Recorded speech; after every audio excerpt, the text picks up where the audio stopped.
할렐루야. 오늘 찬양이 너무 아름답습니다. 목소리가 참 예쁘게 만들어졌네요. 하나님은 찬양 속에 거하시기를 즐겨하시고 우리의 찬양받기를 좋아하시는 하나님이신 줄로 믿습니다. 그래서 교회들마다 여러분 한 사람 한 사람마다 찬양이 풍년들어야 될 줄로 믿습니다. 그러면 그곳에 은혜가 있고 그곳에 축복이 있고 그곳에 하늘의 문이 열리는 역사가 있어요.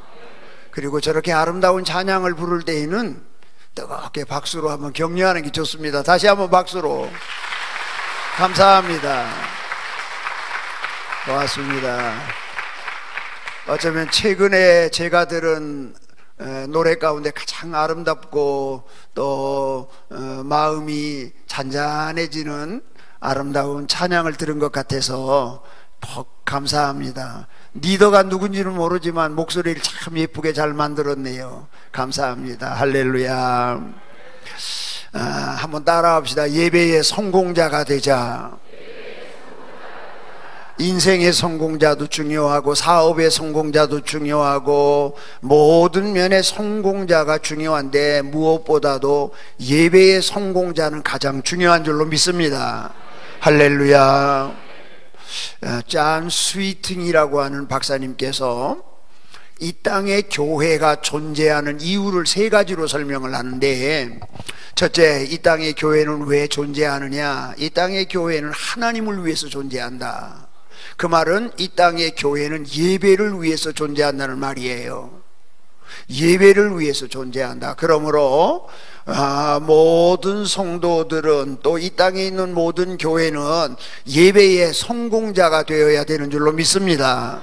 그래야 하나님이 기뻐하시고 그래야 하나님이 축복하시고 그래야 하나님이 은혜 주시고 그리고 예배를 통하여 하나님이 만나 주시고 예배를 통하여 하나님이 말씀해 주시고 예배를 통하여 우리에게 은혜와 능력을 주시고. 할렐루야. 그래서 교회들마다 예배가 살아야 되고 진지한 예배, 하나님이 받으시는 예배, 예배의 감격이 되살아나는 성도들 돼야 될 줄로 믿습니다. 두 번째로 교회가 이 땅에 존재하는 목적은 세상을 위해서 존재한다. 그것은 뭐냐 하면 교회는 세상에 안 믿는 영혼을 위하여 그들을 살려내고 그들을 인도해내고 그들을 구원해내고 그들의 생명을 품에 안고 사랑할 줄 알아야 된다. 이것이 교회가 이 땅에 존재하는 목적이다. 그 다음에 교회는 교회를 위해서 존재한다. 교회를 위해서 존재한다는 말은 교회에서 성도들 모여서 기도하고 훈련하고 은혜 받고 성령으로 충만함을 얻고 그렇게 해야 하는 것이죠. 그런 의미에서 오늘 제가 여러분에게 설교할 이 예배의 성공자가 되자, 이 사실은 굉장히 중요해요. 자, 하나님의 앞에 예물 드린 분들을 위해서 기도하고 시작합시다. 어제 저녁에 이름을 안 불렀더니 숙소에 가서 제가 집회를 정리하면서 기도하는 하나님이 그래요.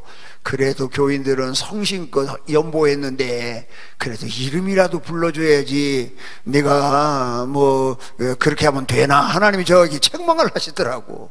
그래서 오늘 저녁 제가 이름을 간단히 부를게요. 직분은 생략하도록 하고, 박정아 성도님 무명으로, 박상수 집사님, 임경애 집사님 무명으로, 김영자 집사님, 박육규 권사님, 황영호 장로님, 김우분 권사님, 김진우, 유혜주 성도님, 손순옥 집사님, 최상황 성도님, 최문래 집사님, 최성필, 황중만 성도님, 조창래 성도님 무명으로, 이경호 성도님, 양금. 참 이름 예쁘다. 양금. 권사님이 집사님이 평신도 누구이세요? 어디 계세요? 한번 손 들어보세요. 이름 되게 이쁘네요. 양금. 예, 문장열 장로님, 김명옥 권사님 기도합니다. 할렐루야. 하나님께만 영광을 돌립니다. 이 밤에도 말씀 앞에 나오기 전에 물질로에 우리의 마음을 담고 기도의 소원을 담고 중심을 담아서 하나님께 바치는 종들의 이름을 기억하여 주시고 이 밤에 하늘 문을 여시사 말씀이 저들에게 찾아올 때에 저들의 말씀이 되게 하여 주시옵소서. 힘을 얻게 하여 주시옵소서. 깨달음이 있게 하여 주시옵소서. 도전받는 대로 순종하게 하여 주소서. 하나님 앞에 귀하게 쓰임받는 역사가 일어나게 하여 주시고, 물질의 축복을 받아 하나님 앞에 물질로도 크고 멋있게 충성할 수 있는 귀한 종들이 되게 해 주시옵소서. 이 밤에도 말씀 주시옵소서. 주님께서 역사만 하여 주시옵소서. 예수님의 이름으로 축복하며 기도하옵나이다. 아멘. 저는 여행하는 것을 참 좋아합니다. 근데 여행을 목적 없이 하는 것이 아니라 미리 제가 가서 보고 싶고 만나고 싶고 한 곳을 다 책에서 사전에 다 지식을 습득하고, 그리고 반드시 제 발로 걸어가서는 그 역사의 현장을 보면서 감동을 느끼는 것을 참 좋아합니다. 한 번은 저 스페인의 마드리드라고 하는 곳을 여행하게 됐는데, 차를 타고 서남쪽 해변가를 통하여 조금 달려가다 보니까 해변가 언덕 위에 정말 예쁜 마을이 하나 나옵니다. 집들은 다 하얀 색깔로 다 칠해져 있고, 그리고 지붕은 오렌지색으로다가 지붕을 다 통일한 어촌 마을인데 산빛 아래 있어요. 근데 그 마을이 얼마나 그림같이 엽서에 나오는 마을처럼 예쁜데, 그 마을 맨 꼭대기에는 정말 더 예쁜 예배당이 덩그러니 마을을 내려다보고 있는 인상 깊은 예배당이 있습니다. 그 예배당의 이름은 많은 등불의 교회라고 하는 별명이 붙어 있는 예배당입니다. 제가 책에서 그 글을 읽고 그 예배당을 가봤습니다. 너무 아름답고 너무 예쁘게 지어진 예배당입니다. 근데 그 예배당이 지어진 유래가 있습니다. 지금서부터 400년 전에 그 마을에 사는 부자인 한 공작이 있었습니다. 그분은 딸만 열을 낳았는데 그 딸들이 하나같이 다 예쁩니다. 아버지는 이 딸들이 어려서 소꿉장난을 하는 걸 보면서 즐거움을 삼고, 그리고 또 이들이 뜨개질을 하는 모습을 보면서 기쁨을 삼고, 그리고 또 이 딸들이 우애스럽게 싸우지 아니하고 서로 언니 동생 하면서 사랑을 베푸는 모습이 너무 예뻐서 즐거움이 배나 되었습니다. 근데 이 딸들이 어느 정도 세월이 지나서 이제 성년이 돼서 하나씩 둘씩 시집을 가기 시작합니다. 딸 하나가 시집 갈 때는 가슴 한쪽이 무너지는 것 같고, 또 딸 하나가 시집 가게 되면 가슴 한 곳이 텅 비는 것 같고, 아버지의 마음은 점점 쓸쓸해 오기 시작을 했습니다. 그리고 아버지 생일날이면 딸들이 다 모여서 아버지 생일 파티를 해주는데 그것이 또 다소 위로가 되기도 하고, 근데 어느 날 크리스마스 날이 되었는데 딸들이 다 모였는데 이웃나라의 왕자의 아내로 간 그 딸이 오지 못함으로 말미암아 너무 마음이 섭섭하고 쓸쓸함을 금할 길이 없게 되었습니다. 이 공작은 하나님 앞에 엎드려서 기도하기 시작합니다. 하나님, 내가 딸들을 인하여 기쁘고 즐겁고 슬프고 섭섭한 것을 느끼지 아니하고 이 땅에서 내가 정말 의미 있고 보람 있는 일 하나를 꼭 죽기 전에 하고 싶습니다 라고 하나님께 기도를 하는데, 하나님께서 이런 응답을 주셨습니다. 내가 가지고 있는 재산을 가지고 이 땅에서 가장 아름다운 예배당을 지어라. 그리고 그 예배당에서 대대로 하나님을 사랑하는 백성들이 와서 감격스러운 예배를 드릴 수 있는 예배당을 하나 짓는 것이 어떨까라고 하는 마음에 감동이 왔습니다. 그래서 이 공작은 자기의 재산을 정리해서 그 마을 가장 높은 언덕에다가 이 세상에서 가장 멋있고 아름다운 예배당을 짓게 됐습니다.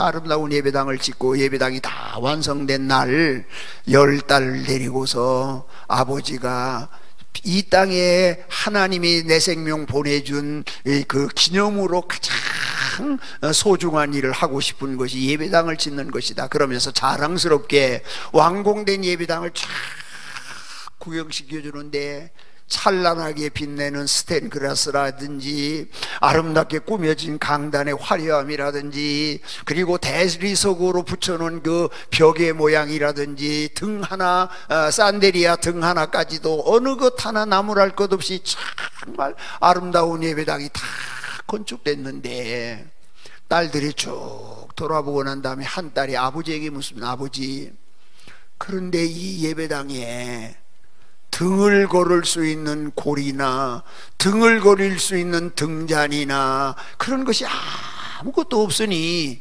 이 예배당에서 예배할 때 빛은 무엇으로 바라는 겁니까? 이렇게 물으니 그래, 이것이 내 의도란다.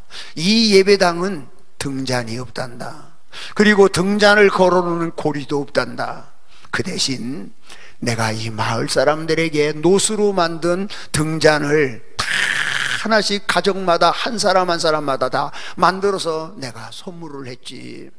그리고 예배 시간이 되어지면 그 자기가 준비한 등에다가 기름을 붓고 등불을 켜서 그 등을 들고 예배당에 올라와서 내 자리를 내가 지키며 내가 앉은 내 자리를 누구도 밝혀주지 아니하고 자기의 등불을 가지고 자기의 앉은 구석을 환하게 밝혀야 하지. 자기가 와서 등불로 자기의 자리를 밝히지 아니하면 그 구석은 쓸쓸하겠지, 그 구석은 어둡겠지, 누구도 밝혀주지 아니하니까. 그러면 하나님이 보실 때 얼마나 쓸쓸하고 얼마나 섭섭하겠니. 그러므로 이 교회는 등불이 없단다. 내가 내 등불 밝히 켜고 내가 내 자리 지키면서 내 자리는 내가 이렇게 들고 온 불로 환하게 비추어야 하는 것이지. 그렇게 말을 했더니 딸들이 다 수긍을 하고 그 이후부터 그 마을 사람들은 예배당에서 종이 치어지면 모두 다 노수로 만든 예쁜 등에다가 불을 밝히고 그 불을 들고 와서는 내 자리에 앉아서 그곳을 환하게 밝히며 하나님 앞에 감격스러운 예배를 드리는 교회로 유명한데, 그 전통이 지금서부터 400년까지 끊이지 않고 이어지고 있고 지금도 그 교회는 전깃불을 쓰지 않습니다. 시간이 되어지면 하나님을 사랑하는 구속받은 주의 백성들이 아버지에서 아들에게로, 아들에게서 손자에게로 이어진 그 아주 낡은 노수로 만든 등잔에다가 불을 켜서 그것을 가지고 올라와서는 내 자리에 앉아서 내 자리를 지키며 내 자리를 밝히며 하나님 앞에 감격스러운 예배를 드리기로 유명한 교회가 있습니다. 사랑하는 성도 여러분, 여러분이 밝혀야 될 자리가 있고 여러분이 지켜야 될 자리가 있고 여러분이 감격스럽게 하나님 앞에 예배해야 할 이 예배의 자리가 우리에게 있는 줄로 믿습니다. 내 자리 누가 지켜주지 않습니다. 내 자리는 내가 밝혀야 하고 내 자리는 내가 지켜야 하고, 그래서 내 자리 내가 밝히고 내 자리 내가 지키면서 하나님께 나와 예배할 때마다 여러분의 예배가 살아있는 예배가 되기를 축복합니다. 여러분은 예배가 하나님이 기쁘게 받는 예배가 되기를 바랍니다. 그리고 여러분은 하나님께 예배할 때마다 감격스러운 예배를 체험하는 놀라운 예배에 감동이 있는 교회가 되기를 축복합니다. 이 교회는 예배가 살아있는 교회. 저 아멘 좀 해요.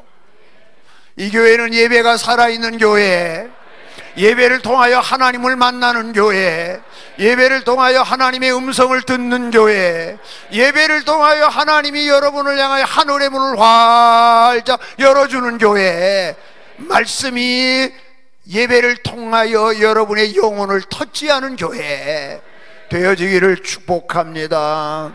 그러려면 내 예배가 살아야 합니다. 내 예배가 성공해야 합니다. 내가 예배에 감격이 있는 아름다운 예배자가 되어야 될 줄로 믿습니다. 할렐루야. 그런데 오늘 이사야 선지자가 그 당시에 이스라엘 백성들이 하나님 앞에 드리는 예배를 보면서 이사야서 1장에서 우리에게 따끔하게 지적하고 있는 내용을 우리가 읽었습니다. 여러분 말씀 보시기 바랍니다.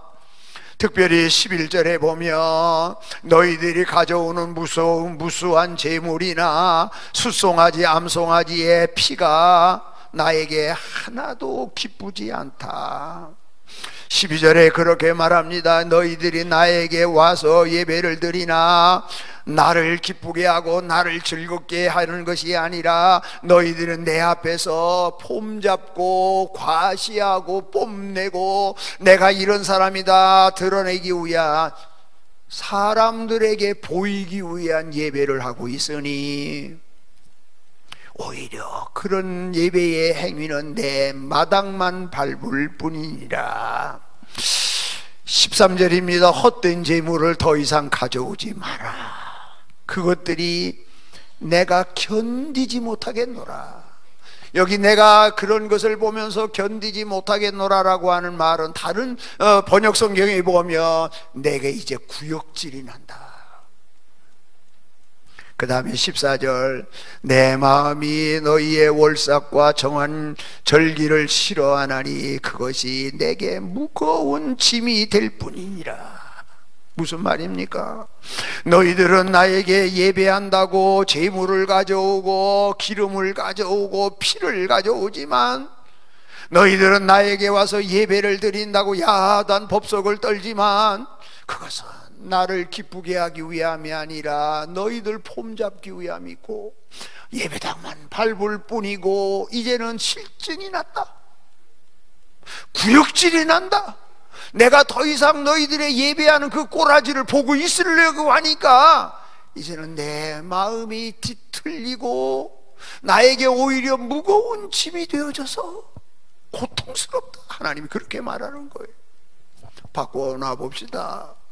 우리는 예수 믿은 그날부터 시작을 해서 내 생명 끝나는 날까지 우리는 수많은 예배를 드립니다.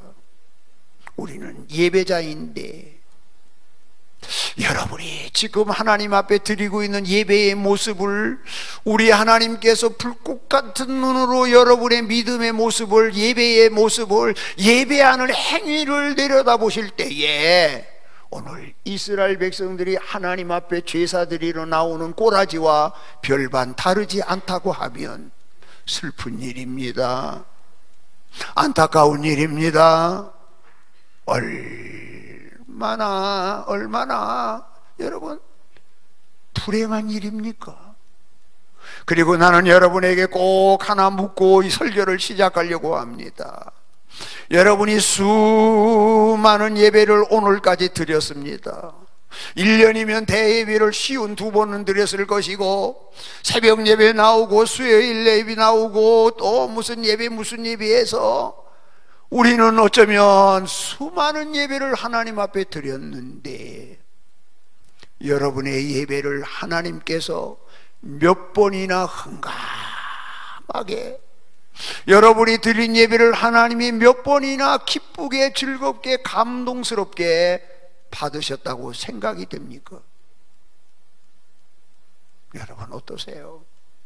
내가 지금까지 하나님 앞에 나와서 하나님께 예배자로서 예배한다고 했는데 하나님이 내 예배를 몇 번이나 받으셨을까? 참 고민되는 부분이 아닐 수가 없습니다. 그래서 오늘 우리는 예배의 성공자가 되자. 피연코 예배의 성공자가 되어야 될 줄로 믿습니다. 그래야 하늘의 축복을 받습니다. 그래야 하늘 문이 열립니다. 그래야 예배를 통하여 하나님을 만납니다. 할렐루야. 오늘 이스라엘 백성들이 수많은 예배와 수많은 제물과 수많은 기름진 제물을 하나님 앞에 바리바리 싸가지고 와서 예배를 드린다고 큰소리 빵빵 치는데, 하나님은 구역질이 난다고, 하나님은 무거운 짐만 된다고, 하나님은 더 이상 내가 비유가 상해서 너희들의 예배를 보고 있을 수가 없다고 말씀하시면서 한탄하시는 이유가 뭡니까 여러분? 왜 이런 현상이 이스라엘 백성들에게 생겼습니까 여러분? 그 예배에는 믿음이 빠져있는 예배였기 때문에 그렇고, 아멘. 믿음이 빠져있는 예배, 마음 중심이 빠져있는 예배, 형식적이고 습관적이고 그냥 다람쥐 쳇바퀴 돌듯이 일요일 됐으니 그저 하나님께 나가서 예배를 드려야 되겠지, 예배 안 하고 무슨 일 하느니 찝찝하고, 또 예배 안 하고 다른 일 하면 또 교회에서 목사님들 전도사님들 또 왜 예배 안 나오냐고 또 득달같이 전화가 올 테니까 그냥 가서 예배나 나가지고 얼굴나 비춰주고, 그런 예배, 믿음이 빠져있는 예배, 마음이 실려져 있지 않는 예배, 하나님께서 거절하십니다. 하나님께서 싫어하십니다. 여러분이 하나님 앞에 예배하는 참 예배자가 되기를 소원하고, 여러분이 하나님 앞에 예배할 때마다 예배의 성공자가 되어지기를 축복합니다. 그렇다고 하면 우리는 어떻게 해야 하나님 앞에서 예배의 성공자가 되어질 수 있을까? 오늘 이야기를 오늘 밤에 한번 해보려고 합니다. 첫째로, 우리가 하나님 앞에 예배의 성공자가 되어지기 위해서는 준비된 예배여야 한다. 잘 기억하셔야 돼요. 준비된 예배여야 하나님이 받으시고, 아멘. 준비된 예배가 되어야 하나님 앞에 성공적인 예배가 되고, 준비된 예배가 되어야 건강한 예배가 되고, 준비된 예배가 돼야 하나님이 만나주시는 예배가 되어지는 줄로 믿습니다. 그러므로 우리는 준비된 예배자가 되어져서 준비된 예배를 하나님께 드리는 자들이 다 되기를 축복합니다. 준비되지 않은 예배는 하나님이 받지 않습니다. 창세기 4장에 보면 형제가 나란히 하나님 앞에 날마다 예배를 드립니다. 하나는 가인이고 하나는 아벨입니다. 그런데 하나님께서 두 형제의 제사를 날마다 드리지만 하나님은 아벨의 제사는 받으시고 가인의 제사는 거절하십니다. 그러면 가인이 생각할 때에 왜 내 제사는 번번이 하나님께서 받지 않으실까? 어디에 문제가 있을까? 무엇에 문제가 있을까? 고민하면서 기도하면서 하나님 앞에 하나님 내 예배는 왜 거절하시는 겁니까? 물어보면서 하나님께서 내 예배에는 이것이 문제가 있다라고 하는 사실을 깨닫게 되어지고, 그 사실을 고쳐서 다음에 예배할 때는 하나님이 내 예배를 기쁘게 받는 예배자로서 하나님 앞에 드려야 되겠다, 그래야 옳지 않겠습니까? 그런데 가인은 그런 생각은 하지 아니하고 번번이 내가 예배를 드리는데 하나님은 내 예배를 거절하시고 동생의 예배만 하나님이 달랑달랑 받으시니 하나님 나하고 무슨 억하심정이 있는가? 그냥 마음이 뒤틀렸습니다. 그리고는 분한 마음이 막 끌어올리면서 돌을 가지고 예배 드려서 성공하는 동생을 때려 죽이는 살인자가 됩니다. 그 슬픈 일이 창세기 4장에 기록되어 있습니다. 여러분 생각에 가인이 드릴 때마다 하나님이 그 제사를 거절하신 이유가 어디에 있다고 생각을 하십니까? 아벨이 하나님 앞에 드릴 때마다 하나님은 아벨의 예배를 기쁘게 받으신 이유는 무엇이라고 생각을 합니까? 성경은 이렇게 얘기합니다. 가인은 농산물을 가지고 하나님 앞에 제사를 드렸다. 아벨은 어린 양을 잡아서 하나님 앞에 제사를 드렸다. 그러니 하나님은 피의 제사를 기쁘게 여기니 양을 잡아서 피가 있는 제사를 드렸으니 하나님이 그 예배는 받으실 것이고, 농산물을 가지고 하나님 앞에 예배를 드렸으니 당연히 하나님이 가인의 예배는 거절했을 것이다. 이렇게 생각합니까? 보편적으로 그렇게 생각할 수 있으나 그것은 틀린 생각입니다. 지금 가인과 아벨이 예배드릴 이때에는 레위기에 있는 하나님 앞에 예배하는 제사하는 법률과 율례가 정해지기 전입니다. 그러니까 피의 제사를 드려야 된다 뭐 이런 하나님의 가르침이 없었을 때입니다. 그리고 가인은 농사꾼이기 때문에 농사꾼이 농산물의 소출을 가지고 하나님께 예배드리는 것은 오히려 자연스러운 일입니다. 아벨은 양을 기르는 목동이었으니 그는 양을 기르는 목동이 양의 새끼를 드리는 건 자연스러운 일이었습니다. 그러면 여기에 제물의 차이 때문에 하나님이 예배를 받고 거절하는 것은 아니다라고 하는 해답이 나옵니다. 그러면 무엇이었을까? 저는 이 부분에 대한 깊은 고민이 있었습니다. 이것을 알고 싶었습니다. 찾고 싶었습니다. 그러다가 하나님의 말씀을 읽고 또 읽고 연구하고 또 연구하다가 하나의 힌트를 얻게 되었습니다. 히브리 성경을 쭉 읽는 가운데에 가인이 드리는 제물은 농산물 중에 드렸고 아벨이 드리는 제물은 양의 새끼를 드렸는데 우리 성경에는 잘 나타나 있지 않습니다. 그런데 성경이 기록된 히브리 원문에는 가인이 드린 제물을 쓸 때에 단수로 써, 단수. 그리고 아벨이 드린 제물을 쓸 때에는 복수를 쓰고 있습니다. 아, 여기에 힌트가 있다는 사실을 제가 깨달았습니다. 그리고 얼마나 기뻤는지 모릅니다. 보세요. 가인은 하나님 앞에 예배드릴 시간이 되어지니까 제물을 가지고 가긴 가지고 가야 되는데, 그래서 그냥 자기가 농사진 농산물 중에 손에 집히는 대로 그냥 아무 생각 없이 하나님께 나가 제사를 드려서 제물이 필요하긴 하나 내가 농사꾼이니까 농산물 중에 일부를 드리니까 그냥 집히는 대로 그냥 생각 없이 그냥 가지고 가서 하나님께 덜썩 드렸단 말이지. 그러나 아벨은 복수로 쓰여졌다고 하는 의미 중에는 1년 된 어린 양의 새끼들이 많이 있을 것 아닙니까?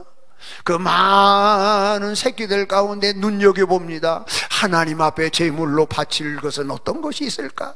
토실토실하고 흠이 없고 가장 예쁘고 가장 잘생기고 가장 아름다운 양을 고르고 또 고르고 눈여겨보고 또 눈여겨보고 많은 양들 가운데에 가장 흠결이 없는 양을 살펴본 연후에 그것들을 점 찍어주는 연후에 그놈을 골라서 정성껏 하나님께 가지고 나가 예배를 했다.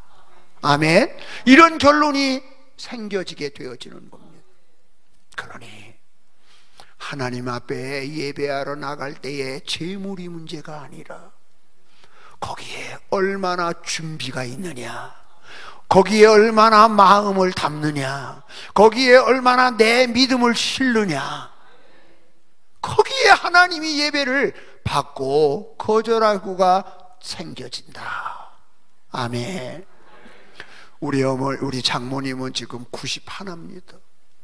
39에 혼자 되셔가지고 5남매를 강릉에 있는 중앙시장에서 감자를 강판에 갈아서 전을 붙여서 팔아가면서 5남매 다 대학식인 자랑스러운 어머니입니다. 새벽 2시만 되면 예배당에 가서 밤을 늘 기도로 사신 분입니다. 제가 그 얘기하려고 하는 것이 아니라 우리 어머니 가만히 보시면요, 그 장사할 때 보면요 주머니가 2개입니다. 손님들이 감자전 그거 얼마나 되겠습니까? 그거 사가면 1,000원짜리 5,000원짜리. 그래서 손님들이 사가면 깨끗한 돈 신권이 딱 생기면 따로 들어갑니다, 주머니. 왜요? 하나님께 연보할 돈. 하나님 벌써 그때부터 헌금을 구분합니다. 깨끗한 돈이 생기면, 신권이 생기면 이거 하나님께 연보해야지.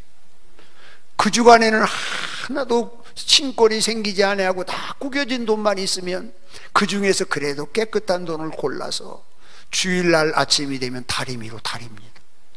다리미로 다려. 그리고는 성경책 속에 다 넣어놓으셨다가 하나님 앞에 정성껏 연보합니다. 나는 생각을 합니다. 똑같은 1,000원이라도 우리 장모님이 드리는 1,000원과 아무 생각 없이 연보 시간 되었으니까 지갑에서 꺼내가지고 그냥 드리는 돈과 나는 다르다고 생각을 합니다.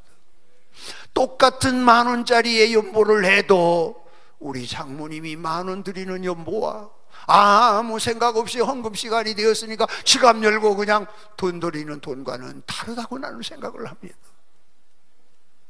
준비된 연보, 준비된 시간, 거기에 마음이 담기고 거기에 믿음이 담겨서 하나님 앞에 드려지는 예배를 하나님은 받으십니다.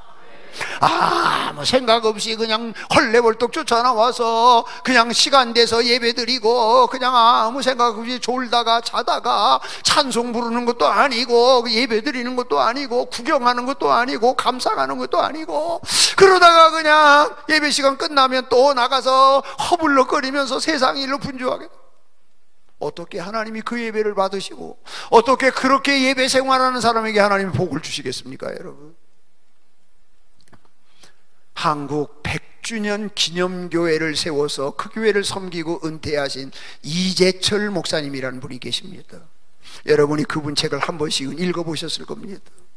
그 이재철 목사님의 글 가운데 이런 글이 있습니다. 예배에 대한 이야기를 성도들에게 가르쳐주기 위해서 쓰신 글 가운데 목사님께서 주일을 준비하기 위하여 늘 금요일부터는 아무 일도 아니가지고 기도하면서 말씀 연구하면서 설교 준비하면서 최소한도 40시간을 예배를 위해서 준비하신답니다. 그런데 어느 날 토요일이 됐습니다. 이제는 집에서 서재를 나가기 위해서 점심을 먹고 교회를 가게 됐는데 교회 로비에 어린아이들이 컴퓨터에서 전자오락을 하고 있더랍니다.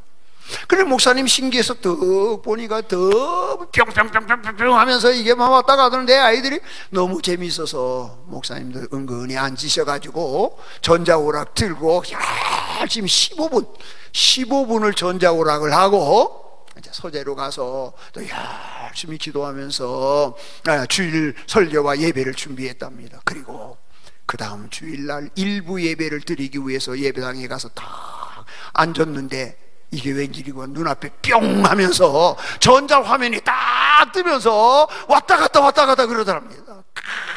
깜짝 놀래가지고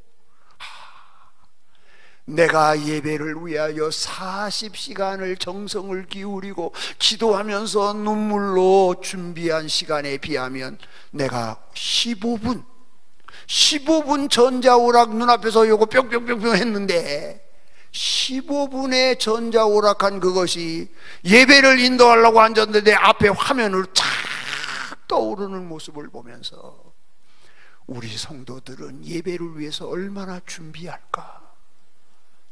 예배를 위하여 아무 준비도 없이 예배당에 나와서 넋놓고 앉아있다가 돌아가는 그 예배가 과연 하나님이 기쁘시게 받으실까? 그 예배에 하나님이 주시는 영성이 있을까? 그렇게 드리는 그 성도의 믿음 속에 하나님이 주시는 은혜와 축복이 담길 거라고 생각하지도 말아야 되지 않겠느냐. 그러면서 이재철 목사님은 계속해서 글을 이렇게 써갑니다. 금요일 철야 시간부터 시작해서 주일을 위하여 마음으로 준비하고 기도로 준비하고 설교할 목사님을 위해서 준비하고 하나님께 드릴 예배를 위해서 고요히 하나님 앞에 기도하면서 준비해서 주일날 와서 하나님께 예배 드리는 성도의 예배와 토요일날 밤늦게까지 텔레비전 앞에서 주말 영화 감상하고 텔레비전 앞에서 희희낙낙하면서 룰루랄라 하면서 세상의 영화나 오락이나 유흥을 즐기다가 주일날 헐레벌떡 와서 드리는 예배와 어떻게 같으냐, 어떻게 같을 수가 있느냐. 주일날 일찍이 하나님 앞에 나와서 묵상으로 준비하고 찬양으로 마음을 열고, 그래서 하나님 앞에 준비되어져서 드리는 예배와 시간 다 돼서 집에서 이것저것 하다가 헐레벌떡 그냥 쓰리빠 신고 쫓아와가지고 맨 뒤에 앉아서 드리는 예배와 어떻게 같을 수가 있겠나요? 제 얘기가 아닙니다. 이재철 목사님 책에 그렇게 썼어요. 그러면서 이재철 목사님이 이런 얘기를 합니다. 우리의 예배는 주일날 11시, 9시 반 지금서부터 예배 시작합니다 라고 시작한 시간부터 예배가 시작되는 게 아니라, 내가 집에서 예배를 준비하는 그 시간부터 예배는 시작되는 것이다. 아멘입니까?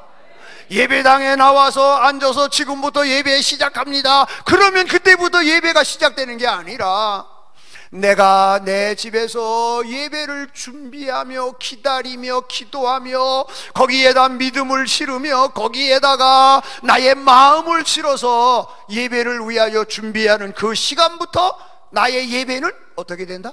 시작된다. 아멘. 그런 예배를 하나님이 기뻐하십니다. 그런 예배를 하나님이 받으십니다. 그런 예배 위에 하나님이 우리를 만나 주십니다. 그런 예배 드리는 예배자의 예배를 하나님이 하늘의 문을 여십니다. 이 교회 모든 성도들은 다 이와 같은 예배자가 되기를 축복합니다.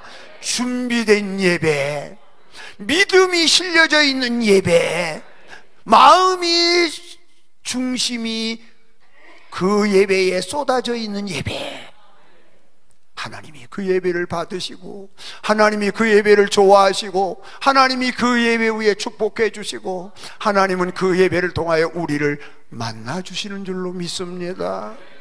우리의 예배가 그런 예배가 되지 아니하면 우리는 가인의 예배가 되어집니다. 예배에 실패하니 하나님이 가인을 버립니다. 예배에 실패하니 하나님이 하늘의 문을 막습니다. 농사꾼인 가인이 하늘의 문이 닫히니 비가 오질 않습니다. 이슬이 내리질 않습니다. 농사가 될 택이 없지 않습니까? 하늘이 막히니 비가 오지 아니하고 이슬이 오지 아니하니 가인은 농사를 접습니다. 그리고 도시로 나갑니다. 그러나 이미 하늘의 문이 닫혔습니다. 예배의 실패자가 됐습니다. 그가 하는 일마다 안 됩니다. 그러니 가인은 우주의 고아가 되어지고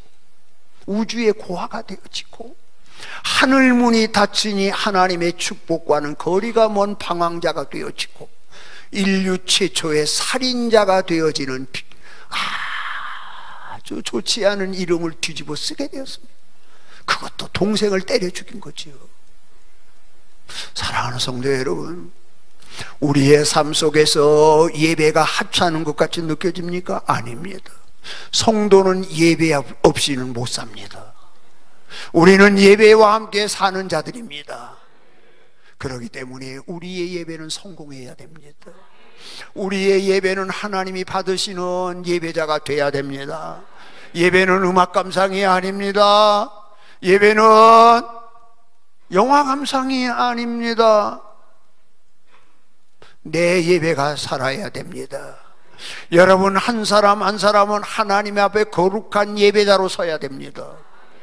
그리고 예배를 위해서 준비해야 됩니다. 준비된 예배와 준비되지 않은 예배 어떻게 같습니까? 믿음이 담겨져 있는 예배와 믿음이 빠져 있는 예배가 어떻게 같습니까? 내 마음 중심을 실어서 찬양하고 기도하고 예배하는 예배와 건성으로 헐레벌떡 왔다가 그냥 예배가 끝나자 무섭게 그냥 달아나는 예배와 어떻게 같을 수가 있습니까? 하나님은 예배를 통하여 우리를 만나 주시고 하나님은 예배를 통하여 우리에게 복을 주시고 하나님은 예배를 통하여 우리에게 축복의 문을 넓게 여시는 줄로 믿습니다. 그러므로 우리는 무조건 예배의 성공자가 되어야 하고 우리는 무조건 예배의 아름다운 거룩한 예배자로 하나님 앞에 서야 될 줄로 믿습니다. 오늘부터 동북교회의 예배가 바뀌어지기를 바랍니다. 감격 있는 예배, 감동이 있는 예배, 살아있는 예배, 하나님이 역사하는 예배, 하늘문을 활짝 열어주는 예배, 예배 시간마다 말씀으로 여러분을 만나주시는 예배, 그리고 하나님의 성령이 여러분의 영혼을 터치하는 예배. 그래서 병마가 물러가고 막힌 하늘의 문이 열려지고 여러분의 신앙이 되살아나는 참 예배의 기쁨이 있고, 여러분이 드리는 예배를 통하여 하나님은 기뻐 받으시는 그러한 아름다운 교회가 되기를 축복합니다. 예배만 살면, 이 교회가 예배를 통하여 하나님만 기쁘시게 할 수 있다고 하면 울산에서 판도가 달라집니다. 울산의 신앙의 중심이 동북교회로 쏠릴 것입니다. 하나님의 관심이 이 교회에 머물 것입니다. 그리고 하나님이 하고 싶은 일을 하나님께서 이 교회에 맡기실 것입니다. 예배의 성공자가 됩시다. 예배의 승리자가 되십시다. 우리 교회는 주일이 기다려지는 교회입니다. 우리 성도들은 주일이 빨리 왔으면 좋겠다고 생각합니다. 이번 주일에 우리 목사님이 무슨 메시지를 우리에게 주실까? 빨리 교회에 가서 내 사랑하는 형제들을 만나고 내 목장 식구들을 만나고 내가 섬기는 성도들을 만나야지. 그런 기쁨으로 충만합니다. 그래서 우리 성도님들은 주일을 기다립니다. 그리고 주일이 지나면 가족끼리 모여서 가족 예배를 드리면서 오늘 목사님의 말씀이 이랬는데 너는 어떻게 느끼냐, 아버지와 아들과 며느리와 모여서 저녁 식사를 함께 나누면서 말씀의 교제의 식탁 위에 말씀의 교제가 풍성하게 있는 거예요. 그러니까 하나님께서 가정마다 화평을 주시고 가정마다 하늘의 문을 열어주시고 사업이 성공하기 시작하고 신앙생활이 살아나기 시작하고 예배가 살으니까 사람이 달라지고 예배가 살으니까 신앙생활이 즐겁고 예배가 살으니까 내가 경영하는 기업도 저절로 하늘의 문이 열리는 놀라운 축복을 경험하게 되더라. 아멘. 하나님이 받으시는 예배, 예배에 성공하는 예배, 준비된 예배, 준비된 예배. 두 번째로, 우리의 예배가 성공하려고 하면 우리의 예배가 건강한 예배가 되어져서 하나님 앞에 나와서 예배할 때마다 감격이 있는 예배가 되려면, 내가 어디서 본 것 같은데 이 교회 뭐 어디 가운데 감격이 있는 예배 뭐 그런 거 있더라고. 고목사 그런 거 없어? 주보인가 어디서 내가 봤어.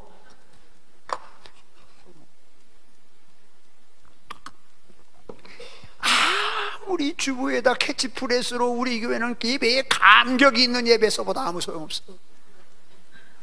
나 한 사람 한 사람이 참 예배자로 거듭나야 돼. 아멘. 나 한 사람이 참 예배자로 거듭나서 우리 교회 예배의 문화를 바꿔가야 돼요. 예배의 문화를 바꿔가야 돼요.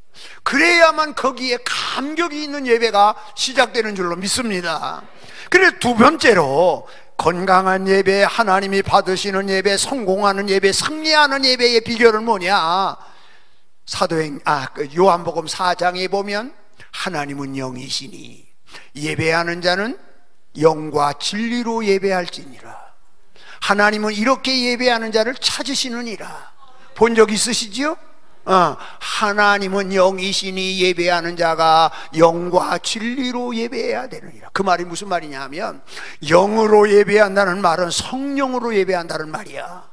여러분이 예배할 때마다 성령이 감동이 있고, 여러분이 예배할 때마다 성령이 운행하고, 여러분이 예배할 때마다 성령이 여러분의 영혼을 터치해 주시고 만져주시고, 그래서 여러분의 마음이 시원함을 얻고, 답답한 마음이 시원함을 얻고, 병든 영혼이 고침을 받고, 성령 하나님께서 예배를 통하여 여러분을 치료하기 시작하고, 성령 하나님께서 예배를 통하여 여러분에게 새로운 능력을 공급하기 시작하고, 성령 하나님께서 시들은 나의 영혼이 살아나는 느낌을 받게 되어지고, 그래서 기쁨이 있고, 그래서 감격이 있고, 그래서 아멘 할렐루야가 넘치는 교회.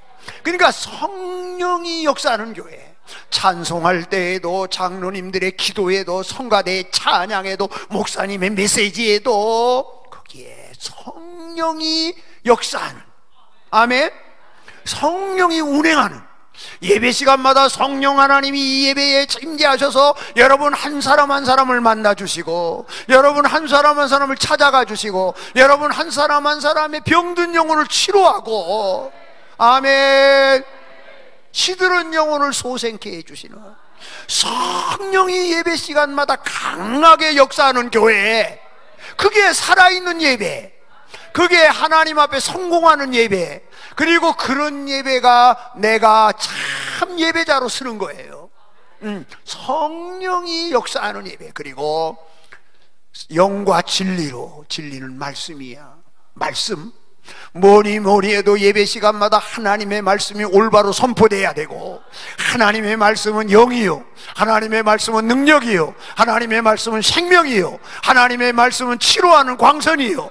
그래서 말씀이 여러분에게 선포될 때 여러분이 아멘 하면 그 말씀이 내 말씀이 되어져서 내 병든 마음을 치료하고, 내 병든 육신을 치료하고, 막혔던 하늘의 문을 열고, 말씀이 역사, 말씀, 그 예배가 살아있는 예배. 광야를 정복한 영적인 거인, 좀 거창한가? 광야를 정복한 영적인 거인이라고 하는 책을 쓴 마크 엔터베리제라고 하는 목사님이 계셔요. 그냥 목사님 이름 잘 모르거든. 제목만 기억해. 책, 광야를 정복한 영적인 거인이라는 책을 썼는데, 그 엔터베리제 목사님은 그 책에서 이런 얘기를 하나 해요. 자기가 섬기는 교회에 암에 걸려서 죽어가는 한 여집사님이 있었습니다. 지독하게 암에 걸려서 방사능 치료를 받아서 모든 얼굴은 하얗게 골물이 해골처럼 되어지고, 머리는 다 빠져서 머리에다가 수건을 쓰지 않으면, 모자를 쓰지 않으면 부끄러워서 나올 수가 없는 상황에 모여 있고, 점점 죽음이라고 하는 두 글자가 그에게 가까이 오고, 그렇지만 하나님께 나와 예배하는 시간은 한 시간도 빠질 수가 없어서 그 병든 몸을 이끌고 다 빠져가는 힘을 총동원해서, 그의 남편은 항상 자기 부인 옆에 산소 마스크를 준비해서 갖고 다니는 거, 여차하면 세우려고. 그러면서도 예배 시간에는 빠지지 않고 나오는데, 점점 병세는 약화돼서 죽음을 향해서 가고 있는데, 어느 날 목사님이 예배를 인도하려고 다 강단에 섰는데 그 부인이 보이질 않는 거야.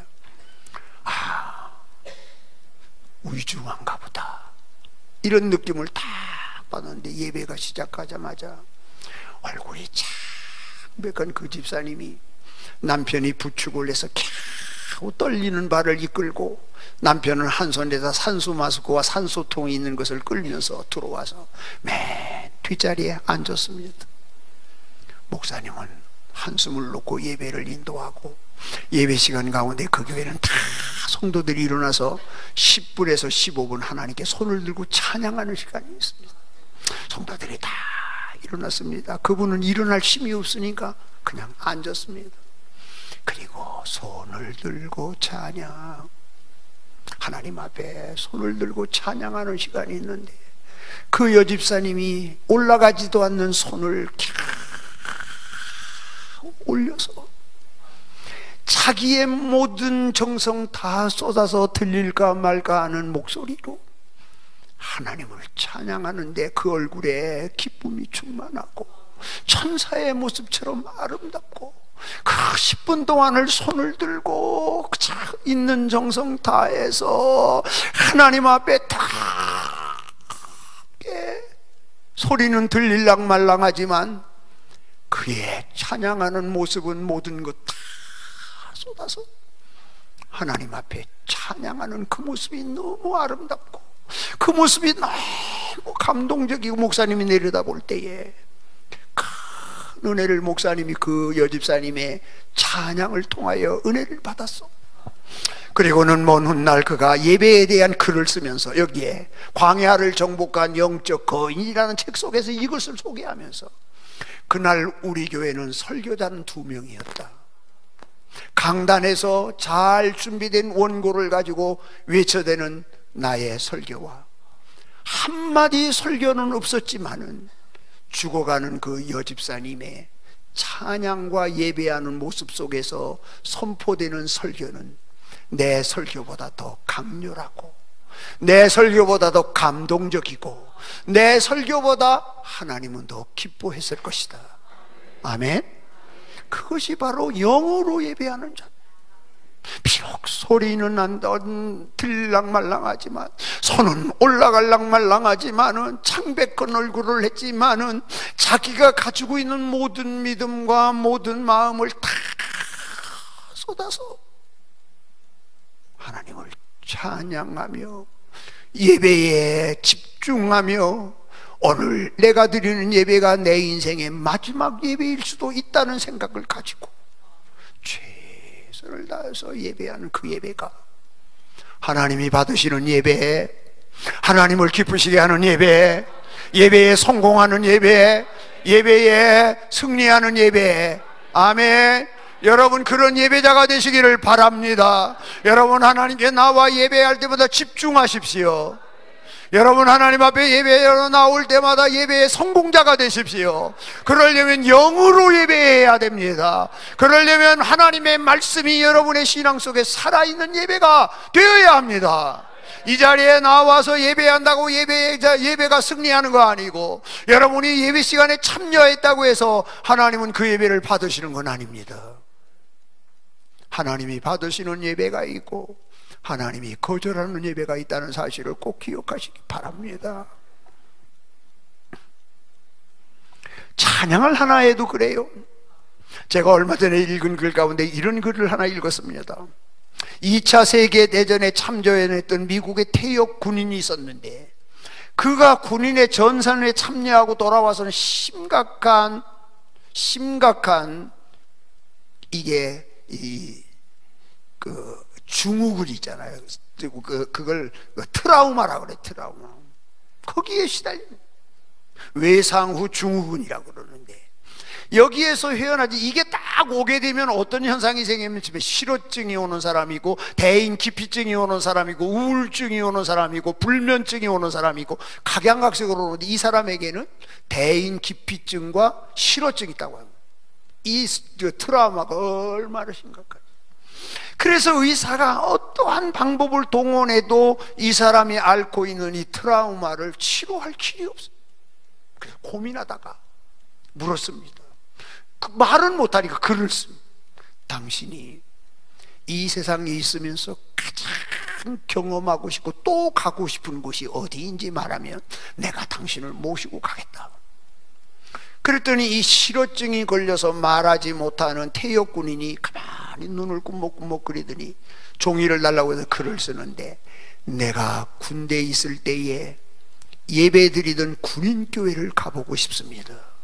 그래서 의사는 그를 차에다 모시고 그가 전역하기 전에 섬겼던 군인교회에 딱 주일날 갔습니다. 그리고 그와 함께 맨 뒤에 앉았습니다.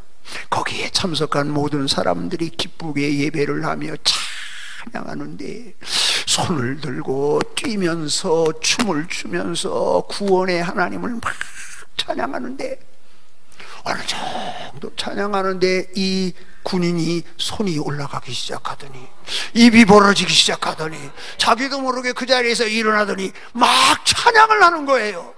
의사가 깜짝 놀라고 세상에 이런 일이 어떻게 일어날 수 있느냐고. 전혀 다른 사람. 그래서 예배가 다 끝난 다음에 그 사람이 손을 잡고 당신 이런 모습 내가 처음 어떻게 그런 일이 있을 수 있었느냐고 물었더니 내가 예배에 참석을 했는데 그리고 나의 동료들과 군인들이 뜨겁게 찬양하는 모습을 보고 있는 순간 누군가가 나에게 와서 내 마음을 만져주는 것 같은 느낌이 오더라고. 그래서 내 마음이 기쁘기 시작했고 내 마음이 울컥하기 시작했는데 그분이 하나님이셨다고. 나는 더 이상 견딜 수가 없었다고. 내가 실어증 환자라는 거 생각지도 못하고, 나는 나도 모르게 일어나게 됐고, 나도 모르게 손을 들게 되었고, 나도 모르게 입이 벌어지기 시작했고, 나도 모르게 내 입에서 찬송이 터지게 됐다고. 그렇게 고백을 하더라는 겁니다. 수십 년 동안 외상후 증후군으로 시달렸던 이 사람이 하나님 앞에 가서 예배하며 찬양하는 순간 현대의학으로도 치료할 수 없는 질병이 깨끗하게 치료됐습니다. 할렐루야. 예배는 이렇게 소중합니다. 그런데 그 예배는 나 한 사람이 만드는 게 아닙니다. 우리 모두가 참 예배자로 서서 우리의 예배를 아름다운 예배, 거룩한 예배, 성령이 역사하는 예배, 하나님의 능력이 임재하는 예배로 만들어가며 이 교회도 예배를 통하여 놀라운 기적이 일어날 줄로 믿습니다. 병마가 물러가는 역사도 일어나고, 하늘의 문이 열려서 사업의 문이 열리는 역사도 일어나고, 오랫동안 병들어 있는 여러분의 신앙이 치료되는 역사도 일어날 것이니, 여러분, 우리는 하나님 앞에서 교회의 아름다운 예배를 만들어가는 참된 예배자가 되어야 됩니다. 거룩한 예배자, 그리고 여러분은 하나님 앞에 성공하는 예배자로 쓰는 축복이 있기를 바랍니다. 할렐루야, 할렐루야. 출애굽기 15장에 보면 이스라엘 백성들이 홍해를 기적처럼 건너고, 그들의 면전에서 그들을 잡으러 오는 애굽의 병사들이 홍해바다 한복판에서 다 죽는 모습을 본 다음에, 이 기적적이고 이 놀라운 광경을 체험한 이스라엘 백성들은 홍해강 건너편에서 남자들은 모세의 인도를 통해서 목이 터져라, 하늘이 무너지라, 땅이 꺼져라 찬양을 했습니다. 그게 출애굽 15장에 있는데 찬양의 내용은 이렇습니다. 하나님은 우리의 힘이요, 하나님은 우리의 노래요, 하나님은 우리의 구원이시요, 하나님은 우리의, 여호와는 우리의 참 하나님이시다. 얼마나 감격스럽게, 얼마나 뜨겁게, 얼마나 열정적으로, 어쩌면 이 세상에서 울려 퍼진 최고의 아름다운 찬양을, 영으로 부르는 찬양을, 진실로 부르는 찬양을, 온몸 온정성 다하여 부르는 찬양이 홍해바다 건너편에서 울려 퍼진 줄로 믿습니다. 그 찬양이 끝나고 난 다음에 미리암이 나타나서 여자들과 함께 춤을 추면서 소고를 치면서 퉁수를 불면서 찬양을 해야 되는데, 하나님은 나의 힘, 하나님은 나의 노래, 하나님은 나의 구원, 하나님은 우리의, 여호와는 우리의 참 하나님이시다 라고 하는 찬양을 받아서 한 다음에, 지금까지 하나님이 우리를 이렇게 인도하시고 역사하신 하나님을 찬양하며, 이 하나님이 앞으로 우리를 통하여 이렇게 은혜 베푸시고 역사하실 것을 우리는 믿습니다. 그래서 찬양을 하는데 더 뜨겁게, 더 강렬하게, 더 감격스럽게 다 춤을 추며 감동적인 찬양을 홍해바다 건너편에서 하나님께 외쳤습니다. 우리에게도 이러한 아름다움이 주일마다 있기를 바랍니다. 우리의 찬양은 영으로 하는 겁니다. 성령으로 하는 겁니다. 우리 찬양대, 우리 중찬단, 우리 여기 찬양팀 모두가 다 여러분이 찬양한 곡을 불러도 영으로 불러야 합니다. 거기에 믿음이 실려야 하고, 거기에 내 마음이 담겨야 하고, 그래야 사람의 마음을 움직이고, 그래야 하늘문을 열고, 그래야 하나님이 받으시고, 그것도 다 예배입니다. 찬양은 우리가 드리는 입술의 제사라고 하나님이 그렇게 말씀하세요.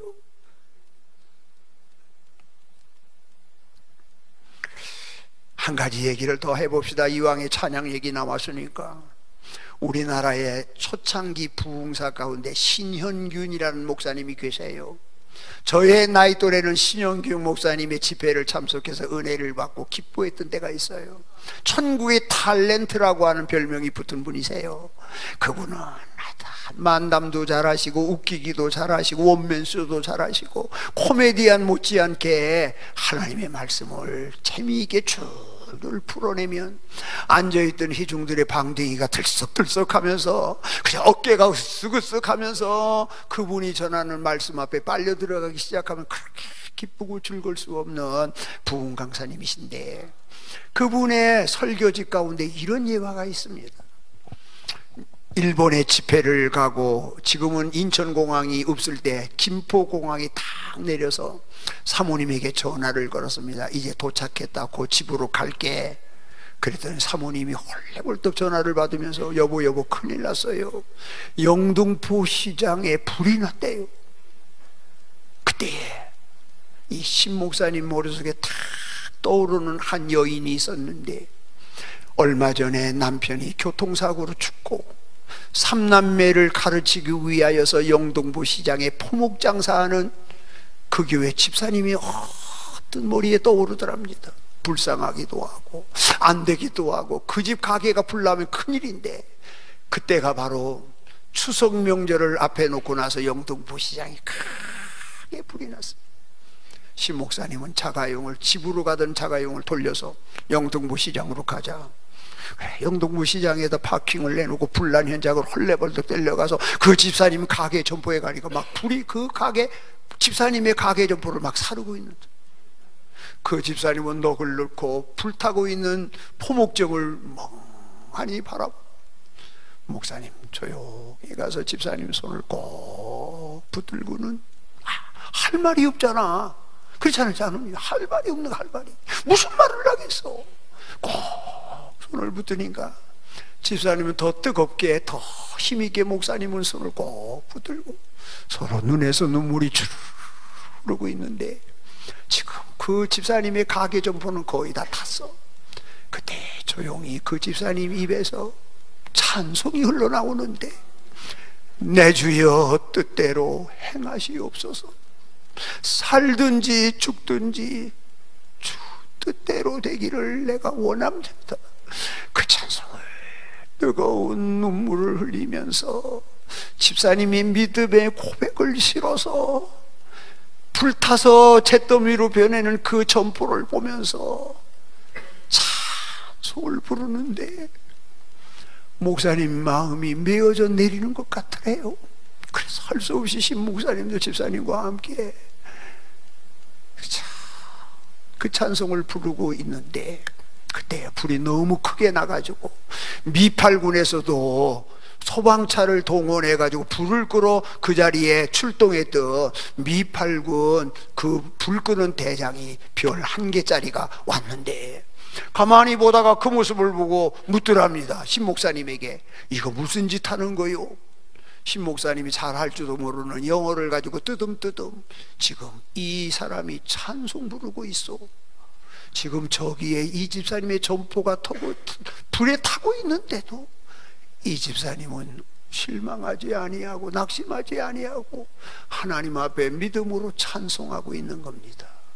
그렇게 신 목사님이 잘하지도 못하는 영어로 했더니 그 사람이 감동을 받으면서 걱정하지 말라고 그러세요. 내가 이것보다 더 좋은 점포를 지어준다고 하십시오. 아멘. 그래서 점포는 다 불타서 없어졌지만 집에서 가까운 신설동에다 미팔군 대장님께서 근사한 장사할 수 있는 건물을 지어서 이 집사님에게 선물했다는 얘기가 신목사님 부흥 설교집에 나와.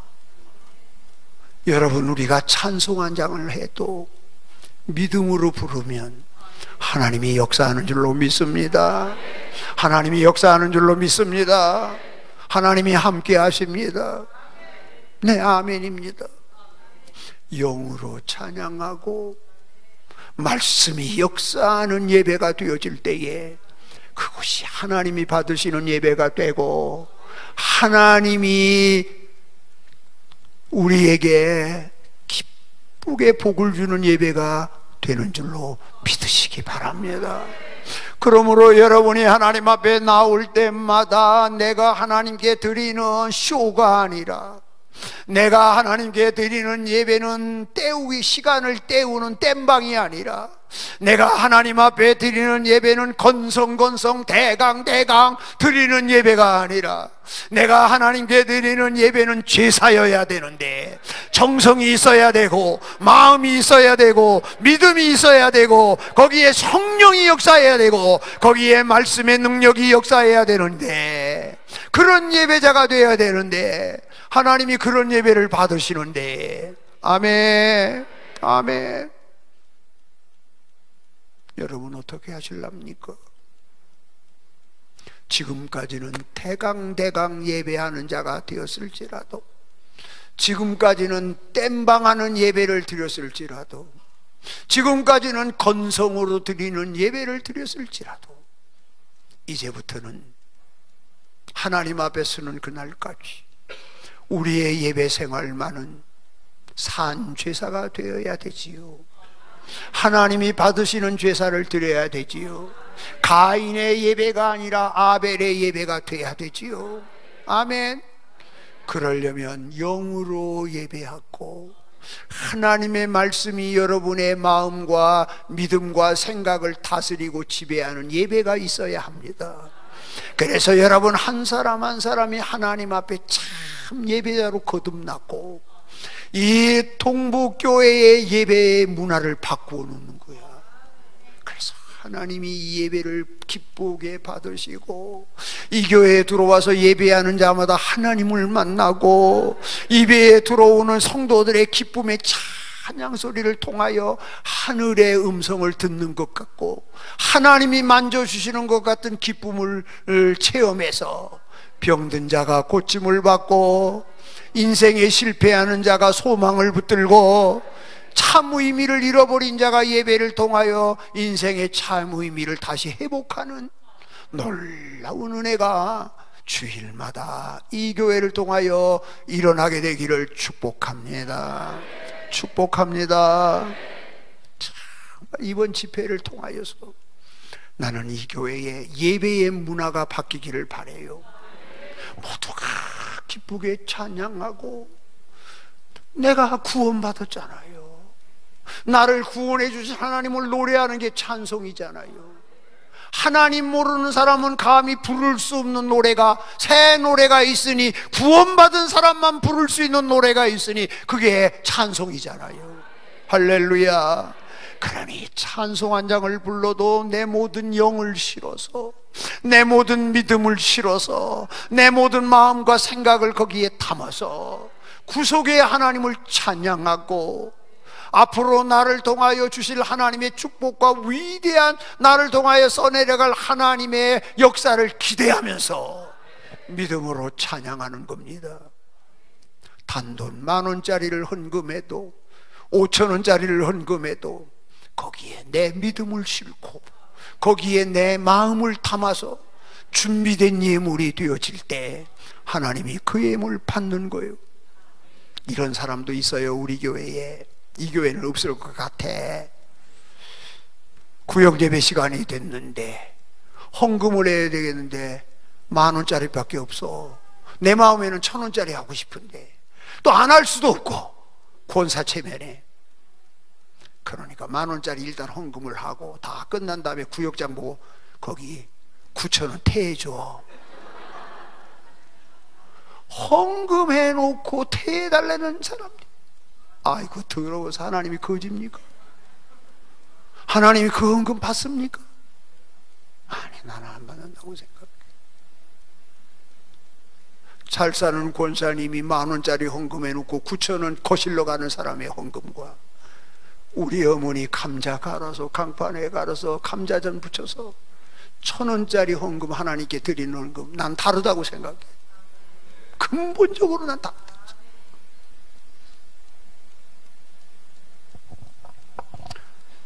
제가 이번 집회를 끝나고 돌아가면 이 교회에 예배의 변화가 오기를 축복해요. 예배가 살아있고 찬양이 살아있고 장로님들의 기도에 성령의 임재하심이 담겨져서 교인들의 마음을 만져주고 목사님의 설교 속에 거기에 성령이 역사해서 성도들 한 사람 한 사람의 영혼을 터치해주는 그런 놀라운 변화가 이 교회에 일어나기를 소망합니다. 50년 역사가 되었다는데 성경에 보면 50년을 희년이라고 그래요. 희년은 모든 것을 원래대로 돌이키는 거야. 돌려놓는 거야. 삐뚤어진 내 믿음, 잘못된 관행, 지금까지 50년 동안 이 교회가 역사를 써오면서 하나님이 기뻐할 수 없었던 역사가 있다면 그것을 다 제자리로 돌려놓는 게 희년이에요. 성경의 희년이 그거예요.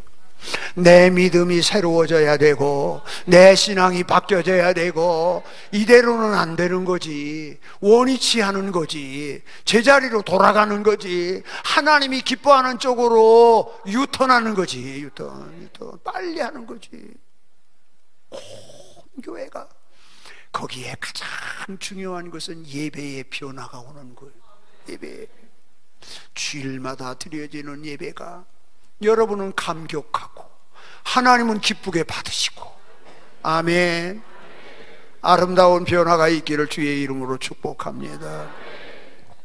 마지막으로 하나님께서 받으시는 예배, 건강한 예배, 성공하는 예배가 되려면 나 중심의 예배가 아니라 하나님 중심의 예배.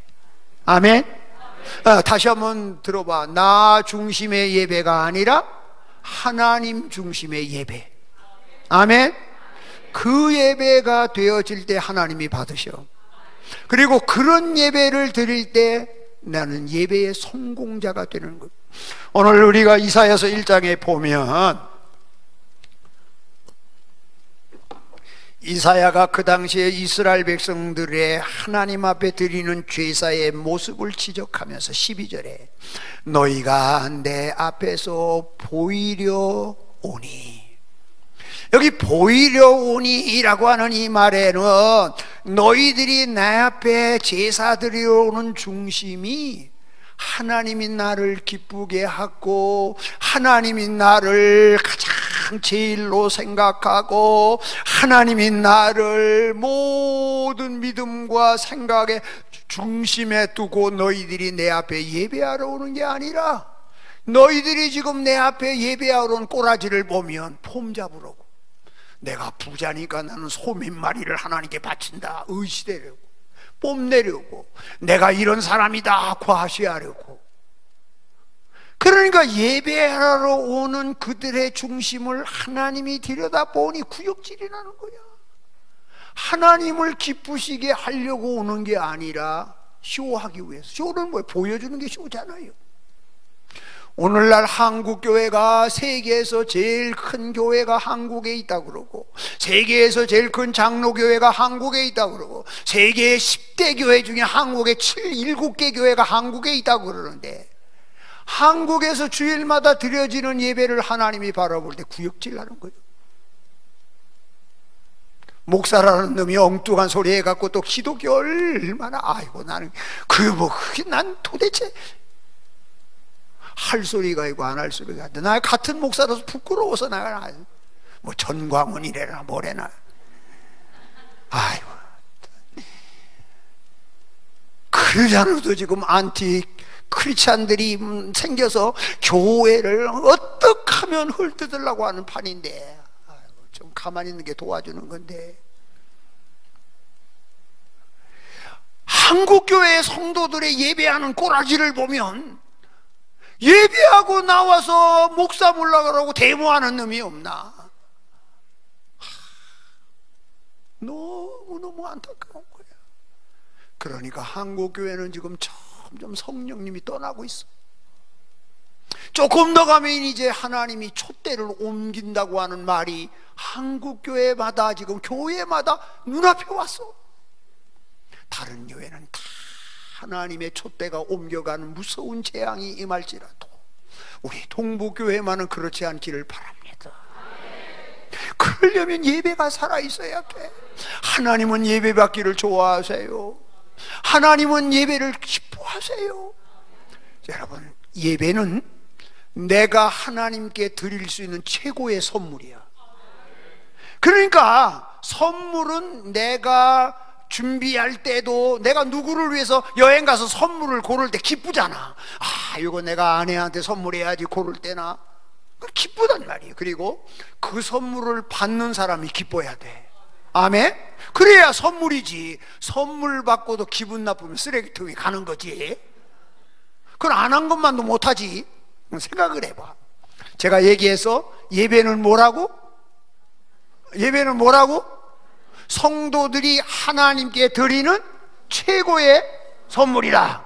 그럼 내가 하나님 앞에 예배의 선물을 해? 이렇게 생각해봐. 내가 내 아내한테 선물을, 생일 선물을 하는데 여기 다이아몬드가 박힌 넥타이를 선물했어. 아내한테. 웃지도 않네 이 동네는. 그 무슨 소용이 있어?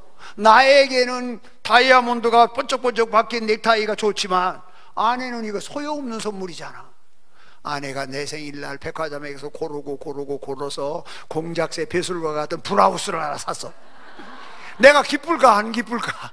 하나도 안 기쁘지. 꼭 우리가 하나님과 예배하는 꼬라지를 보면 그렇다니까. 내 중심이야, 내 중심. 내 중심. 하나님이 기뻐하지 않거든. 우리의 예배는 나의 중심이 아니라 누구 중심? 하나님 중심.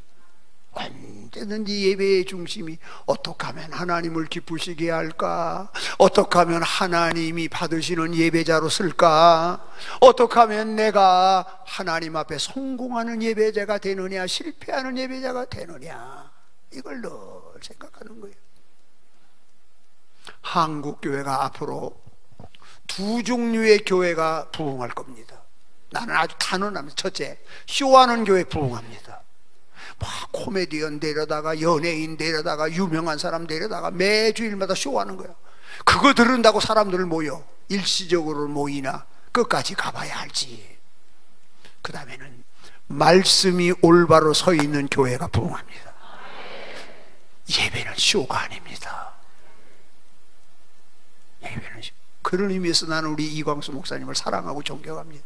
저분 쇼 하려도 못할 뿐이야. 생겨 먹기를 그렇게 생겨 먹었어 하여튼. 그러니까 쇼 하려도 못할 어른이야. 나는 조금 쇼하려면 해요. 내가요 솔직한 얘기로 부흥회를 30년 40년 했는데 웃기는 부흥회로 시작해서 웃기는 부흥회를 얼마든 내가 웃길 수 있어. 김문훈이보다 더 훨씬 더 잘 웃기는 얘기 할 수 있어. 얼마든지. 그러나 거기에 복음이 있느냐 이거예요. 복음이. 장경동이보다 내가 더 우스운 얘기 할 수 있어요. 그러나 거기에 메시지가 있느냐 이거예요. 영혼이 그 설교를 듣고 깨닫고 반성하고 회개하는 하나님의 음성이 있느냐 이거예요. 하나님 앞에 두려워서 그렇게 못해요. 쇼하는 교회가 부흥될지 몰라.